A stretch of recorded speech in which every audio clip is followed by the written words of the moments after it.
മലയാളത്തിലെ ചാനലുകളിൽ പരിപാടികൾ പങ്കെടുക്കുകയും അവതരിപ്പിക്കുകയും ചെയ്യുന്ന ഇവരെ ഈ 5 രഞ്ജിനിമാരെയും ആത്മാർത്ഥമായിട്ട് അഭിനന്ദിക്കുകയാണ്.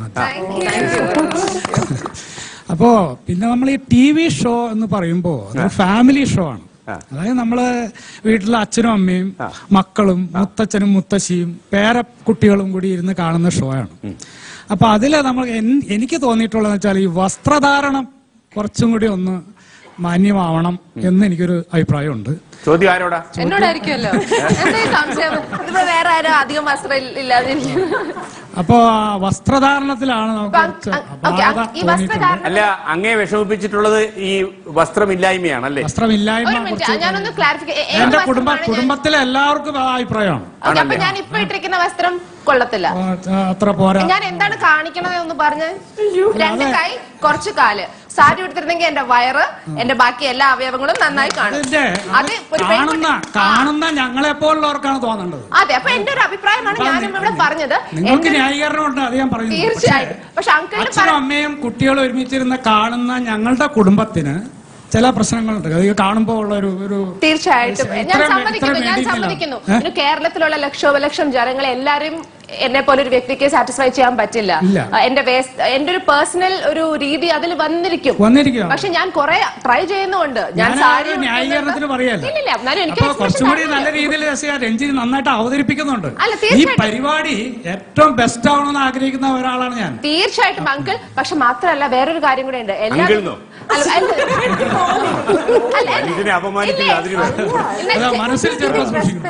ഞാൻ ഫാമിലി ആക്കിയതാ അപ്പൊ നമ്മളെ അങ്കിൾ എന്ന് വെച്ച് ക്ലോസ് ആക്കിയതാണ്.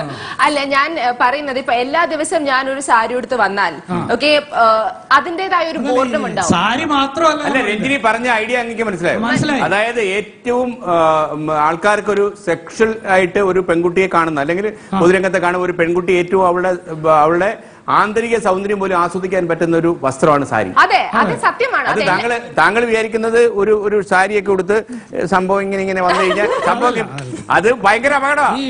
വസ്ത്രധാരണം എന്ന് പറയുന്നത് നമ്മൾ ആ ഒരു മാന്യമായ വസ്ത്രധാരണം ഒരു വാക്ക്. അതെ, മാത്രമല്ല അങ്കിൾ വേറൊരു വളരെ ഇമ്പോർട്ടന്റ്, ഞാൻ വളരെ ട്രൈ ചെയ്തിട്ടാണ് ഞാൻ ഈ സാരിയും ഒക്കെ ഉടുക്കുന്നത്. അത് എന്റെ ഉദ്ദേശത്തിൽ മനസ്സിലല്ല. അങ്ങേക്കൊരു പുള്ളിക്ക് ടെലിവിഷൻ യഥാർത്ഥ രഞ്ജിനിയൊക്കെ ഏറ്റവും എനിക്ക് നേരിട്ട് അറിയാവുന്ന ഒരു മനുഷ്യൻ അറിയാം. അദ്ദേഹത്തിന്റെ സ്വദേശം അങ്കമാലി പ്രൈം മിനിസ്റ്ററുടെ കഥ അതേയല്ല, പക്ഷെ ആ സംഭവം ഉണ്ടായ കേസാണത്. തീർച്ചയായിട്ടും അങ്ങേക്ക് രഞ്ജിനി ഏറ്റവും താല്പര്യമുള്ള ഒരു പ്രേക്ഷകനാണ്. പക്ഷെ അദ്ദേഹത്തിന്റെ ഒറ്റ പ്രശ്നമേ ഉള്ളൂ, രഞ്ജിനിയുടെ തുണി ശരിയാവുള്ളൂ. അപ്പൊ അങ്ങ് അതുകൊണ്ട് വിഷമിക്കണ്ട. അങ്ങ് പറഞ്ഞ കാര്യം രഞ്ജിനി ഗൗരവത്തിലെടുക്കും. പിന്നെ പക്ഷെ തീരുമാനം രഞ്ജിനിയുടെ മാത്രമായിരിക്കും. അപ്പൊ അത് കുറച്ചുകൂടി നല്ല രീതിയിൽ ഒരു സാരി തന്നെ വേണമെന്നില്ല. അല്ല, രഞ്ജിനി ഹരിദാസ് എന്നുള്ള അവതാരയ്ക്ക് അങ്ങയുടെ ഈ പരിമിതമായ അല്ലെങ്കിൽ വിപുലമായ ലോക പരിചയം വെച്ച് ഒരു 2 വസ്ത്രം ഒന്ന് സജസ്റ്റ് ചെയ്ത്. എന്ത് 2 വസ്ത്രം ഞാൻ ധരിക്കണം? സാരി നല്ലൊരു വസ്ത്രം, ഭയങ്കര സെക്സിയാണ്, പറ്റില്ല. ഭയങ്കര ശരീരഭാഗങ്ങൾ മറയ്ക്കുന്ന രീതിയിൽ കുറച്ചൊക്കെ അതാണ് വേണ്ടത്. പിന്നെ രഞ്ജിനിയുടെ ഒരു കാര്യം പറയാനുള്ളത്, ഈ പ്രൊനൗൺസിയേഷൻ നമ്മുടെ നല്ലൊരു മലയാള ഭാഷ അത് കുറച്ചൊരു ഞാൻ കുറെ ശ്രമിച്ചു. തുടക്കം മുതൽ 2007 ഷോ എടുത്ത് കണ്ടിട്ട് ഇന്നത്തെ ഷോ കാണുകയാണെങ്കിലുള്ള വ്യത്യാസം നിങ്ങൾ തന്നെ കാണൂ. എന്നിട്ട് നിങ്ങൾ അതിന്റെ അടുത്ത് സംസാരിക്കും. പക്ഷെ അത് കുറച്ചുകൂടി എനിക്ക് ഇത്രയ്ക്കേ പറ്റൂ, വേണമെങ്കിൽ മതി. അല്ല, അത് വ്യത്യസ്തമായ രീതിയിലുണ്ടാവും. മലയാള ഭാഷയെ സ്നേഹിക്കുന്ന പ്രേക്ഷകരുണ്ട് ഇവിടെ. അപ്പൊ ഞാൻ എന്ത് വ്യക്തിയാവണോ? ബാക്കിയുള്ളവരെ സന്തോഷിപ്പിക്കാൻ ഞാൻ മറ്റൊരാളാവണോ? നിങ്ങൾ പറയും. ഒരു സെക്കൻഡ്, എല്ലാവർക്കും വേണ്ടി ചോദിക്കും. അതായത് രഞ്ജിനി ശ്രമിച്ചാലേ നല്ല ശുദ്ധമായ മലയാളത്തിൽ സംസാരിക്കാൻ പറ്റത്തില്ല. എനിക്കിപ്പോ സംസാരിക്കാൻ പോലെ സംസാരിക്കാൻ പറ്റും. പറ്റുമല്ലേ? ഇപ്പൊ ഈ സംസാരിക്കുന്നത് നല്ല മലയാളം. ഇത് തന്നെയാണ് ഞാൻ അവിടെ സംസാരിക്കുന്നത്. അങ്കമാലി സാറേ, ഈ സംസാരിക്കുന്ന നല്ല മലയാളം അല്ലേ? ഇത് തന്നെയാണ് രഞ്ജിനിയുടെ മലയാളം. ഷോയിൽ വരുമ്പോ മലയാളം അത്ര പോരാ, ശ്രമിക്കണം. ഈ ഷോ നന്നാവാൻ വേണ്ടിയാ പറയുന്നത്. അതാണ് ആദ്യത്തെ 1-2 വർഷം മാഡത്തിന്റെ വേഷം നല്ലതായിരുന്നു. ആദ്യത്തെ 1-2 വർഷങ്ങൾ.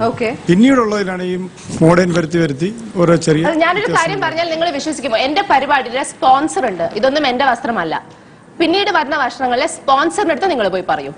അതായത് ഇതെല്ലാം ഈ കോസ്റ്റ്യൂം എല്ലാം സ്പോൺസേഡ് ചെയ്യാൻ പറ്റത്തില്ല. ഞങ്ങളുടെ മാത്രമായിട്ടൊരു ഇതാണ് പറഞ്ഞത്. ഞങ്ങളുടെ കുട്ടികള്, അമ്മമാര്, അച്ഛന്മാര് എല്ലാരും കൂടി ഇരുന്നാണ് കാണുന്നത്. അപ്പൊ മോഡേൺ എന്ന് പറയുന്നത് നമുക്കൊരു ആവറേജ് ഈ പറയുന്ന വർഷങ്ങളിൽ ജീൻസും ടോപ്പും അല്ലാതെ വേറെ ഒന്നും ഞാൻ ധരിച്ചിട്ടില്ല. നിങ്ങളൊന്ന് പോയി കണ്ടിട്ട് വരും. രഞ്ജിനി ഹരിദാസ് ഒരു വ്യക്തിയുടെ സ്വാതന്ത്ര്യത്തെ കുറിച്ചല്ലല്ലോ ഇതുവരെ പറഞ്ഞത്. ഞങ്ങൾ അവരെ കാണുന്നത് ഒരു കലാകാരിയായി അല്ലെങ്കിൽ ഒരു മാധ്യമ പ്രവർത്തകയായിട്ടാണ്. അപ്പൊ ഓട്ടോമാറ്റിക് ആയിട്ട് ഞങ്ങൾ അവരിൽ നിന്ന് പ്രതീക്ഷിക്കുന്നതാ. അവരുടെ സ്വാതന്ത്ര്യത്തിനനുസരിച്ച് എനിക്കിതേ പറ്റൂ എന്ന് പറയുന്നത് കലാകേരളം ഉൾക്കൊള്ളുന്നു എന്നുള്ളത് അഹങ്കാരമായി എടുക്കരുത്. ഞാൻ ഈ ഷോയിൽ നിന്ന് ഒരു കാര്യം കൂടി പറയാം. ഇവിടെ പേരിൽ കൂട്ടായ്മ എന്ന് പറഞ്ഞു. പേരിൽ എന്തിരിക്കുന്നു എന്നാണ് എനിക്ക് ആദ്യം ചോദിക്കാനുള്ളത്. എന്റെ മൂന്നാമതിരിക്കുന്ന രഞ്ജിനി മേനോൻ എന്റെ ഓർമ്മയിൽ ശ്രീജ മേനോനാണ്. ശ്രീജ മേനോൻ ആയിരുന്നു. ശ്രീത്വമുള്ള മനോഹരമായ UC കോളേജിന്റെ മുറ്റത്തൊക്കെ ഇങ്ങനെ പറന്നു നടക്കുമ്പോ അന്ന് രാഷ്ട്രീയമായെങ്കിലും ഞങ്ങൾ ശ്രദ്ധിക്കുമായിരുന്നു. ക്ഷമിക്കണം. ഇപ്പോഴും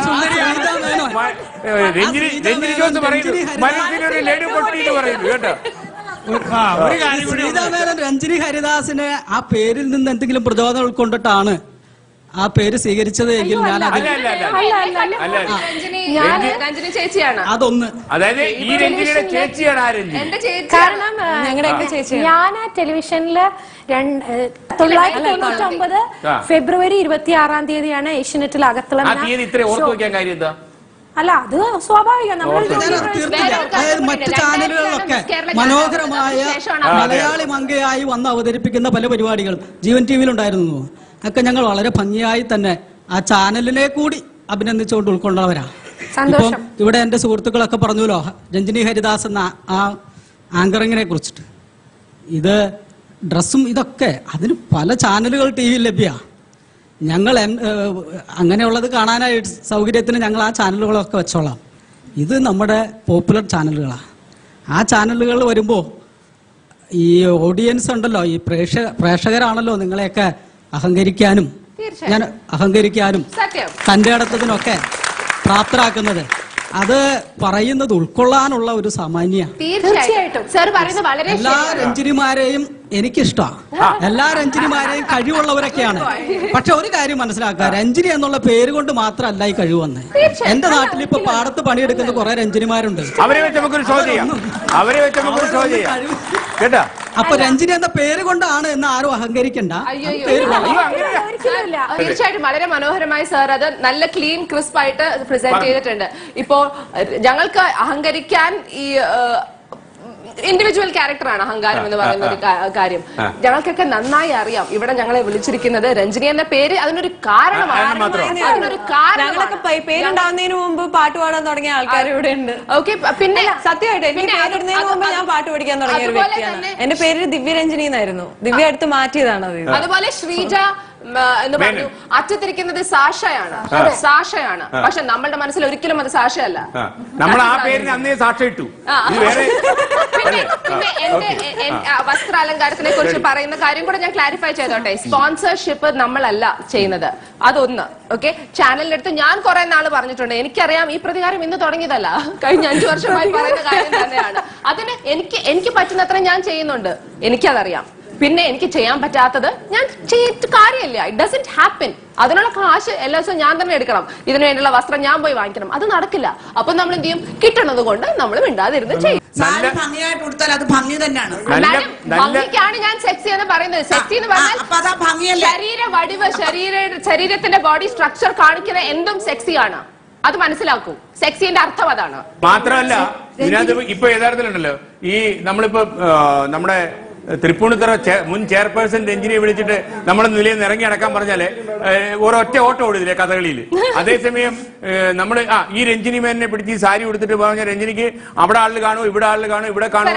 അതാണ് സാരിയുടെ പ്രശ്നം. പക്ഷേ സാരിയാണ് ഇന്ത്യയിലെ ഏറ്റവും നല്ല വസ്ത്രം. അതിൽ സംശയം അല്ല. ഇതിലൊരു കാര്യമുണ്ട്, നമ്മളിപ്പോ വിഷയത്തിൽ നിന്ന് മാറിപ്പോണ്ട. ആ വിഷയത്തിൽ നിന്ന് മാറിപ്പോണ്ട. പക്ഷെ ഒരു കാര്യം, കല്യാണിന്റെ ഒരു പരസ്യം ഉണ്ടായിരുന്നു, ചിലർ വരുമ്പോൾ ചരിത്രം വഴിമാറുന്നു എന്ന് പരസ്യം കണ്ടിരുന്നു. അപ്പൊ ഈ അവതരണ രംഗത്ത് ഈ രഞ്ജിനി ഹരിദാസിന്റെ വരവോടുകൂടി ഒരു ചരിത്രം മാറുകയാണ്. ഒരു 30 കൊല്ലത്തേക്ക് ഇനിയും ഒരാളും ഇതേമാതിരി അവതരണ രംഗത്ത് വരും എന്ന് എനിക്ക് ചിന്തിക്കാൻ കഴിയാത്ത ഒരു അത്ര നല്ല ഒരു അവതാരികയാണ് അദ്ദേഹം.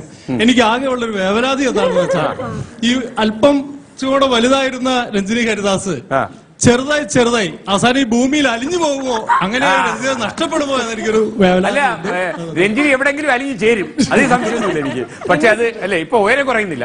ശരിക്കും അതിന്റെ കാരണം എന്താണെന്ന് അറിയാമോ? നമ്മൾ ടെലിവിഷനിൽ വരുമ്പോൾ നമുക്ക് പൊതുവെ പൊക്കവും തടിയും കൂടുതൽ തോന്നിക്കും. ഇപ്പൊ സാറ് തന്നെ ടിവിയിൽ വരുമ്പോ അത് സംഭവിക്കും. പിന്നെ ഒരു 10-20 കിലോ കുറഞ്ഞു.